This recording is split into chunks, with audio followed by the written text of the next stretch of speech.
Hello everyone. सो आज हम एक और बहुत ही इंपॉर्टेंट टॉपिक पढ़ने वाले हैं, पॉलिटी का schedules of the Indian constitution. आपने ऑलरेडी पढ़ रखा होगा तो आपका रिवीजन हो जाएगा, और जिसने नहीं पढ़ा तो उसको नई चीज़ सीखने को मिलेगी। अब आप देखो, हमने पार्ट्स पढ़े हैं, कई सारे आर्टिकल्स पढ़े, कई सारे पॉलिटी के हमने इंपॉर्टेंट टॉपिक्स पढ़े हैं। आखिर ये जो शेड्यूल है, आप पढ़ते हैं कि टोटल कितने शेड्यूल है, तो 12 शेड्यूल है। तो ये जो शेड्यूल है, आखिर अब इसमें क्या चीज़ रखी गई है। अगर कुछ भी एक्स्ट्रा इन्फॉर्मेशन देनी है ना, तो उसको कहाँ रखा गया है, कॉन्स्टिट्यूशन में शेड्यूल में रखा गया है। ठीक है। आज हम यही 12 की 12 शेड्यूल पढ़ने वाले हैं, किसमें क्या है, और इसको याद करने की बहुत ही ज़्यादा फेमस ट्रिक है, उससे हम याद रखेंगे, जो मार्केट में बहुत ज़्यादा चलती है। आप देखो, ये जो हमारे टोटल शेड्यूल है प्रेजेंट में, क्या ये हमेशा से 12 शेड्यूल थे? बट ऐसा नहीं है कि ये स्टार्टिंग से 12 शेड्यूल्स थे। जैसे कि आप देखते हो कि आर्टिकल्स भी इंक्रीज हुए, ओरिजिनल कॉन्स्टिट्यूशन का अगर हम कंपैरिजन करें तो ओके, आपके पार्ट्स भी इंक्रीज हुए। इसी तरीके से जब हमारा ओरिजिनल कॉन्स्टिट्यूशन बना था तो उसमें 395 आर्टिकल्स से 22 पार्ट्स थे एंड 8 शेड्यूल थे। ओके, अब यही 8 शेड्यूल प्रेजेंट में कितने हो गए हैं, 12 शेड्यूल हो गए हैं। वन बाय वन हम देखने वाले हैं कि किसमें क्या बात की गई है। ओके, तो सबसे पहले हम देखेंगे इसको। तो आप देखो, first schedule of the Indian constitution. First schedule में क्या कहा गया, it contains the name of state and union territory, यानी कि ये कंटेन करता है स्टेट एंड यूनियन के नेम, कि कौन कौन से स्टेट होंगे, कौन कौन से यूनियन होंगे। अब आपने पढ़ा है कि फर्स्ट में यूनियन की बात की गई है, अगर आप आर्टिकल देखो, ठीक है, उसमें कहा गया कि हाँ स्टेट होंगे और यूनियंस बनाए जाएंगे। बट यहाँ पर आपको एक्स्ट्रा इन्फॉर्मेशन दी गई है कि वो जो स्टेट होंगे, वो जो यूनियन होंगे, उनके नेम क्या होंगे। Okay, it contains the name of state and union territory. Okay, तो ये आपकी किसमें बात की गई है, फर्स्ट शेड्यूल में। अभी आपको समझते जाना है, लास्ट में आपको सब कुछ याद हो जाएगा बहुत easily. Now, the second schedule of the Indian Constitution is the provision in relation to allowance and privilege emolument of, यानी कि भत्ते, विशेष अधिकार, परिलब्धियां के संबंध में प्रावधान दिए गए हैं। किसमें, सेकंड शेड्यूल में। किसके किसके किसके भत्तों की बात की गई है, किसके अलाउंसेस की। President of India, governors of Indian state, speaker of Lok Sabha. अब आप देखो, जो भी हम आर्टिकल्स में पढ़ते हैं कि प्रेसिडेंट के बारे में बहुत सारी इन्फॉर्मेशन दी होती है, बट क्या ये पॉसिबल है कि सब कुछ वहाँ पे भी बता दें, है ना। तो सोचो आप, और कितना लेंदी हो जाएगा। इसलिए शेड्यूल बनाए गए हैं कि यहाँ पर हम कुछ एक्स्ट्रा इन्फॉर्मेशन को जोड़ सकें। ओके, तो यहाँ पर आपका बताया गया है शेड्यूल सेकंड में प्रेसिडेंट ऑफ इंडिया के अलाउंसेस, उनके एमोल्यूमेंट, गवर्नर्स ऑफ इंडियन स्टेट के, speaker of Lok Sabha and deputy speaker of Lok Sabha, chairman of Rajya Sabha and deputy chairman of Rajya Sabha. ये आपको ध्यान रखना है, ठीक है। और आपको एक चीज अभी इसमें पता लगेगी, क्या, speaker and deputy speaker of legislative assembly of Indian state, chairman and deputy chairman of legislative council, supreme court जजेस, हाई कोर्ट जजेस, controller and auditor general of India. इतने सारे आप देख रहे हो ना, president of India, governors, speaker of Lok Sabha, supreme court जज, हाई कोर्ट जज, कैग, इन सबकी अलाउंसेस की बात की गई है। क्या आपको यहाँ पर कहीं पे प्राइम मिनिस्टर दिख रहा है, क्या कहीं पे आपको प्राइम मिनिस्टर दिख रहा है, नहीं दिख रहा। ओके, तो ये पॉइंट आपको याद रखना है कि सेकंड शेड्यूल में प्राइम मिनिस्टर से जुड़े किसी भी अलाउंसेस के अमेंडमेंट की बात नहीं की गई है। राइट, तो ये आपका एक क्वेश्चन यहाँ से बन सकता है, तो ध्यान रखना है आपको, प्राइम मिनिस्टर की बात नहीं की गई है यहाँ पे। Okay, now what is third schedule? Third schedule contains the forms of oath and affirmation for, यानी कि इसमें बताया गया है शपथ और प्रतिज्ञान के प्रारूप शामिल है। डायरेक्ट याद रखना है किसकी बात की गई है, ओथ की एंड अफर्मेशन की बात की गई है। किसके, यूनियन मिनिस्टर ऑफ इंडिया के, पार्लियामेंट इलेक्शन कैंडिडेट्स के, member of parliament, supreme court जजेस, controller and auditor general. Okay, CAG की ओथ की बात की गई, state minister, state legislative election candidate, state legislature members and high court जजेस की। ओके, तो थर्ड शेड्यूल में किसकी बात की गई, ओथ की बात की गई। डायरेक्ट आपको ये याद रखना है। नेक्स्ट है फोर्थ शेड्यूल। फोर्थ शेड्यूल में क्या बात की गई है कि राज्यसभा की सीट्स की, पूरा देखते हैं। It contains the provision in relation to the allocation of seats for states and union territories in the Rajya Sabha, यानी कि राज्यसभा में जो स्टेट्स हैं, जो यूनियन टेरिटरी के लिए सीटों के आवंटन के संबंध में प्रावधान शामिल है। Okay, allocation of seats for state and union territories in the Rajya Sabha, it means Rajya Sabha की जो सीट्स हैं, किस स्टेट या यूनियन टेरिटरी के राज्यसभा सीट्स कितनी रहेंगी, किसको कितना एलोकेट होगा, वो आपका किसमें बात की गई है, फोर्थ शेड्यूल में। ठीक है, लास्ट में देखेंगे कि इसे भी हम कैसे याद रखेंगे।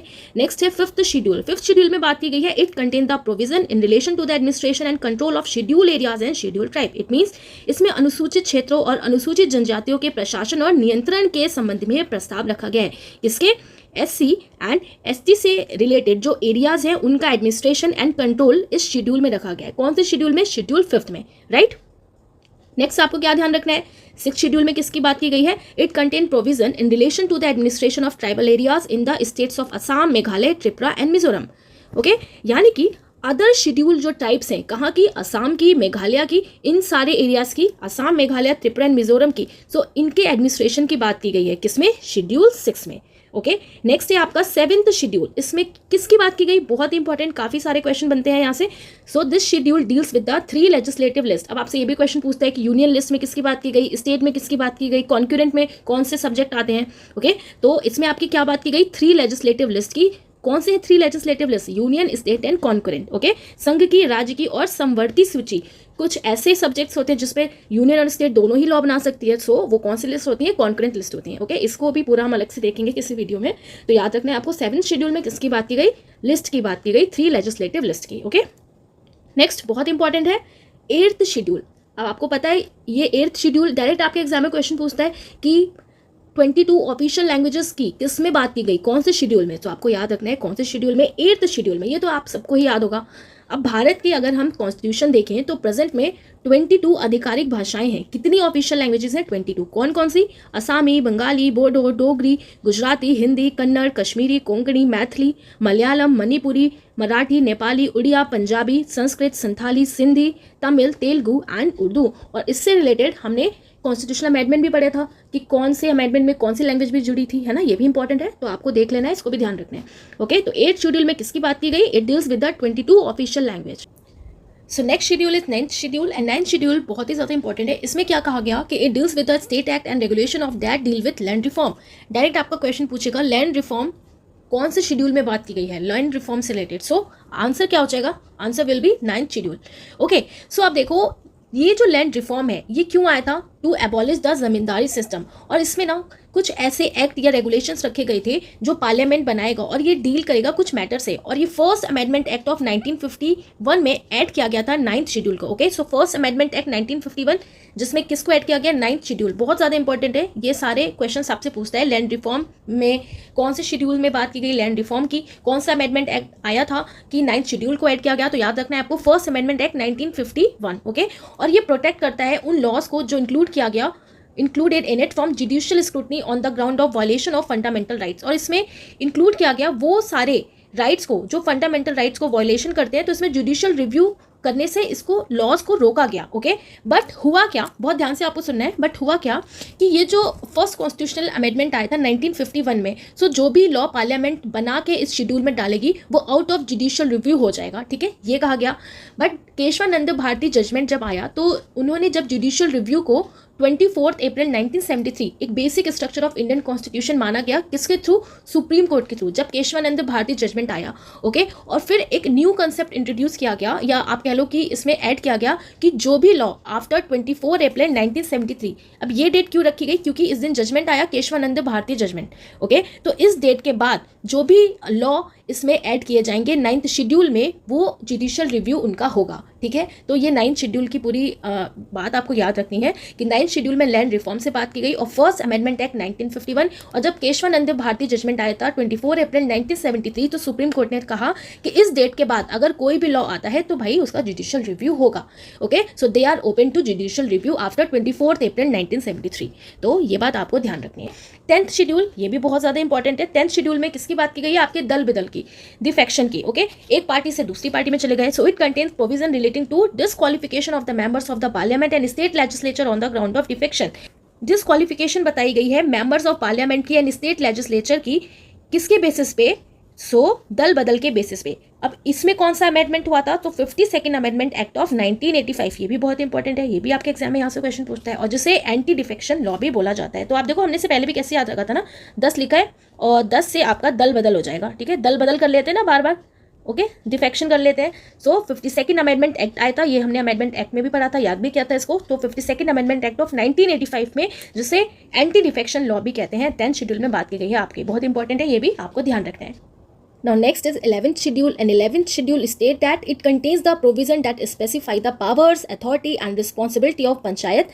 It has 29 matters. Okay, तो इसमें आपको बताया गया है कि जो पंचायत है उनकी पावर्स क्या है, राइट, उनकी अथॉरिटी क्या है, उनकी क्या रिस्पॉन्सिबिलिटी है। आपको बताना है कि पंचायत का आर्टिकल कहाँ से कहाँ तक है, राइट, और इसमें टोटल कितने सब्जेक्ट्स हैं। इसमें टोटल आपके 29 सब्जेक्ट इसमें इंक्लूड किए गए हैं।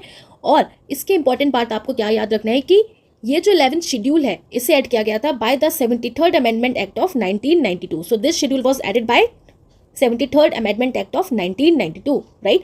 11th शेड्यूल में किसकी बात की गई? पंचायत की। अब हमने इसे कैसे याद रखा था कि आप देखो, जो पंचायत वगैरह करते हैं ना, तो एक एक करके लोग, जब पंचायत की मीटिंग बैठती है तो एक एक करके लोग सुनते भी हैं, ओके। तो ये हमारा क्या हो गया था? तो ये 11th हमारा शेड्यूल है। तो कौन सा शेड्यूल है? 11th schedule, okay. 12th schedule में कहा गया कि ये डील करता है with the provision that specify the power, authority, responsibility of municipality just after panchayat. कौन आया? म्यूनिसिपैलिटीज आई। और इसके अंदर आपके 18 मैटर्स हैं। तो ये भी डायरेक्ट आपसे क्वेश्चन पूछता है किसमें 18 मैटर्स हैं, किसमें 29 मैटर्स हैं। सो आपको याद रखना है 29 मैटर्स की बात की गई है 11th शेड्यूल यानी कि पंचायत से रिलेटेड, एंड 18 मैटर्स की बात की गई म्यूनिसिपैलिटीज यानी कि 12th शेड्यूल में, ओके। और इसको ऐड किया गया, this schedule was added by the 74th amendment act of 1992, right. ये दोनों ही आपने कई बार पढ़े होंगे, फिर से रिवाइज हो गया होगा। बहुत अच्छे से आपको बार बार रिविजन करना है चीज़ों को, तभी आपको याद रहेगा, ओके। सो फर्स्ट से लेके 12th तक हमने सारे जो 12 शेड्यूल है वो हमने पढ़ लिया है। अब हम देखने वाले हैं कि कैसे इसको याद रखेंगे। तो आप देखो, इसकी ना बहुत ही ज़्यादा एक फेमस ट्रिक है, राइट। कौन सी है वो? टीयर्स ऑफ ओल्ड पीएम, और बहुत सारे आप लोग को याद भी होगी। तो कैसे क्या इसका एब्रिविएशन बनेगा, फटाफट से देखते हैं। तो आप देखो, टी से हमने देखा टेरिटरीज एंड स्टेट, यानी कि टेरिटरीज एंड स्टेट का नाम दिया जाएगा, ठीक है, नेमिंग की जाएगी। टी से क्या हो जाएगा? Territories and state. Then E से आपका emolument. A for affirmation and oath की बात की गई, ठीक है। 12th शेड्यूल है, so tears of old PM आप काउंट करोगे तो 12 हो जाएगा। तो फर्स्ट शेड्यूल में टेरिटरीज एंड स्टेट की बात की गई, सेकंड में आपके एम्यूलमेंट की, थर्ड में अफर्मेशन एंड ओथ की, and in fourth schedule are for Rajya Sabha. Rajya Sabha की सीट का एलोकेशन, कि किस स्टेट में, किस यूटी में कितने सीट्स एलोकेट होंगी। 5 यानी कि एस फॉर शेड्यूल एरियाज की बात की गई। 6 यानी कि ओ यानी कि अदर ट्राइबल एरियाज जो हैं, जो हमने देखा असम वगैरह, राइट। 7 में आपकी बात की गई, 7 शेड्यूल में एफ यानी कि फेडरल लिस्ट की। फेडरल लिस्ट में हमने 3 लिस्ट पढ़ी, कौन कौन सी? स्टेट की लिस्ट, यूनियन की list and concurrent list. Then 8 में आपकी ओ यानी कि ऑफिशियल लैंग्वेज की बात की गई, बहुत इंपॉर्टेंट है। 9 में लैंड रिफॉर्म की, ये भी again very important. And 10th schedule defection यानी कि दल बदल, और 1985 52nd अमेंडमेंट करके से ऐड किया गया था, okay. And next one is 11, right. 11 means P for panchayat. कौन सा अमेंडमेंट हुआ था? 73rd amendment 1992। And last is 12th schedule, M for municipality. So in 74th amendment 1993 किसको ऐड किया गया? Municipalities, right. So the trick is tiers of old PM. बहुत अच्छे से आपको याद रखना है, टीयर्स ऑफ ओल्ड पीएम। अगर आपको कोई भी चीज़ बहुत लॉन्ग टाइम तक अच्छे से याद रखना है ना, तो आपको लिख के प्रैक्टिस करना है। आप कोई भी टॉपिक पढ़ो ना, और फिर उसको लिखो कि मुझे कितना याद हो पाया, फिर देखो कि मैं क्या चीज़ भूल गया, मैं क्या चीज़ भूल गई, फिर उसको रिवाइज करो और फिर से एक बार लिखो। लिखने में टाइम थोड़ा लगेगा, बट आपका जो चीज़ें हैं ना वो पक्की हो जाएंगी और याद रहेगा काफ़ी टाइम तक। तो टीयर्स ऑफ ओल्ड पीएम, ठीक है। फिर से इस बार इसको यहाँ पर देख लेते हैं। तो trick to learn the schedule, T यानी कि टेरिटरीज, ई यानी कि एम्यूलमेंट, ए यानी कि affirmation, R for Rajya Sabha, S for schedule area, O for other schedule areas, and F for federal structure, federal list, O for official languages, L for land reform, and D for defection दल बदल, P for panchayat, and the last is M for municipalities. So these are 12 schedules and I hope आपको याद हो गया होगा और ये trick से भी आपने रिवाइज कर लिया होगा अगर आप पहले ऑलरेडी पढ़ चुके हैं, ओके। अब कुछ क्वेश्चंस करते हैं। So the first question is which schedule of the constitution of India deals with the allocation of seats in the council of state. So what is the question? Which schedule of the Indian Constitution deal with the allocation of seats in the Council of State? So it means Rajya Sabha, right. तो राज्यसभा का कौन सा schedule में बात की गई है? तो हमने कौन सा ट्रिक पढ़ा अपना? Tears of old PM. So T for territories, E for emolument, A for affirmation, R for Rajya Sabha, 4th schedule, right. So answer is 4th schedule. Now the next question is by which amendment was Maithili added to the list of languages in the 8th schedule of our constitution. अब यहाँ पर आपकी बात की गई है मेती। तो ये मेती क्या है, राइट। सो ये मेती है आपका मणिपुर, यानी कि मैती पीपल बोला जाता है। ये रिलेटेड है आपका मणिपुर लैंग्वेज से, ठीक है। तो किसकी बात कर रहा है ये? मणिपुर। सो आपको याद होगा अमेंडमेंट वाले में हमने पढ़ा था कि जब 71st अमेंडमेंट हुआ था, ओके, जब 71st अमेंडमेंट हुआ था, सो 3 लैंग्वेजेस को जोड़ा गया था और हमने कैसे याद रखा था कि सब ई वाली मात्रा की हैं, ठीक है। सब ई वाली मात्रा की लैंग्वेजेस जोड़ी गई हैं, 3 ई वाली मात्रा की। तो कौन कौन सी थी? वो थी आपकी मणिपुरी, राइट। कौन सी लैंग्वेज थी? आपकी Manipuri, then Konkani, and third is Nepali. So जब 71st अमेंडमेंट हुआ था तो ये 3 लैंग्वेजेस को ऐड किया गया था। कौन सा अमेंडमेंट हुआ था? 71st amendment 1992। कब हुआ था ये? 1992 में, ओके। तो ये 3 लैंग्वेजेस को जोड़ा गया, Manipur, Konkani and Nepali, okay. Next question is which of the following is not a language of the 8th schedule of the Indian constitution? कौन सा लैंग्वेज नहीं है 8th शेड्यूल में जिसकी बात नहीं की गई है? सो आप देखो, तमिल की बात की गई, संस्कृत की बात की गई, इंग्लिश की बात की गई, किसकी बात नहीं की गई? So the correct answer is English. English की बात नहीं की गई है 22 ऑफिशियल लैंग्वेजेस में। Okay, next question is which of the following languages is not included in the 8th schedule? फिर से आपसे पूछा है किसको इंक्लूड नहीं किया गया? इंग्लिश, बोडो, मैथिली, वही क्वेश्चन है। सो फिर से again the answer is English. Next question is the 9th schedule to the constitution of India was added by the 9th schedule कौन से कॉन्स्टिट्यूशन अमेंडमेंट एक्ट से ऐड किया गया था? तो आपको बताना है, ठीक है। अब 9th शेड्यूल की बात हो रही है तो हमने पढ़ा 3rd अमेंडमेंट एक्ट था, 4th था, 1st था कि 6th अमेंडमेंट एक्ट था? तो करेक्ट आंसर आपका क्या हो जाएगा? 1st amendment act. ओके, तो हमने पढ़ा था 1st अमेंडमेंट एक्ट कब हुआ था? 1951 में। Now the next question is under schedule 7th of the constitution the subject education lies under which list?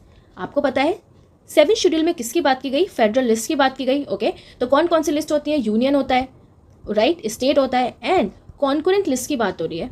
तो यहाँ पर आपसे क्वेश्चन पूछा है कि जो एजुकेशन है लाइज अंडर विच लिस्ट? तो आपको पता है कि एजुकेशन पे ना, चाहे वो आपका स्टेट हो चाहे यूनियन हो, दोनों ही लॉ क्रिएट कर सकती हैं। So the answer will be concurrent list. Answer क्या हो जाएगा आपका? कॉन्करेंट लिस्ट हो जाएगा। Okay, now the next question is how many items are there in the 11th schedule of the constitution of India? 11th schedule of the constitution of India, यानी कि 11th schedule किससे related है आपका? 1-1 करके, एक एक करके कौन सुनता है भाई? पंचायत सुनते हैं सब, ठीक है। विलेज पंचायत हो रही है और सब सुन रहे हैं वहाँ के लोग, ठीक है, गांव वाले सब सुन रहे हैं पंचायत को। सो कितने सब्जेक्ट मैटर की बात की गई है? 29, ठीक है। कितने कितने आइटम्स की? 29 आइटम्स की। So correct answer is option 3rd। Question number next is which schedule contain provision relating to the emolument allowances and privilege as to the president and governor of states? किस में बात की गई है? तो बहुत ईजी, सेकेंड में बात की गई है आपका। TE फॉर एम्यूलमेंट, याद रखा, टीयर्स, ठीक है, टीयर। अगर आप भूल भी जाओ फटाफट से आप ये ट्रिक लिख सकते हैं और याद आ जाएगा। एम्यूलमेंट, सो कौन सा schedule? 2nd schedule. So option 1st is the correct answer. Next question is which one of the following schedules of the constitution of India contains provision regarding anti defection? So anti defection law की किस में बात की गई है आपके? दल बदल, यानी कि 10th शेड्यूल। दल 10, ओके, दल से 10 हो गया आपका।